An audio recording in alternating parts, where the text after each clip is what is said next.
تزداد المطر الأجدي حوار العواصف لإصلاحها الخفيفة الكبيرة التي تقطع الأوساط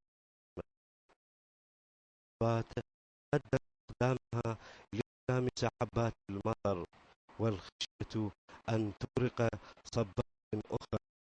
والعراقيون عادتهم يفرحهم التغيير، خاصة وأنه قادم من السماء. يا رب يعني هذا المطر فوائد مثل المباني والشوارع، شوارع بغداد واحنا في هذا المطر. الله يغسل قلوب الناس، مثل ما غسل جيوبنا اليوم لان لابسنا دمره من المطر واضطرينا نشتري ملابس جديده على مود نرجع نكمل شغلاتنا.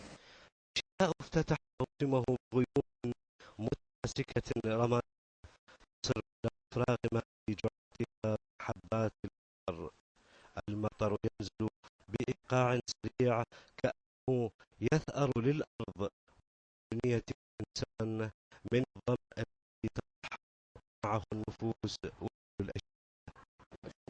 خاض الجار سلم المطر حتى المزارع فالله الله كريم.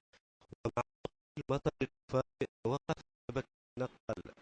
تفاجأت ببغداد رفضت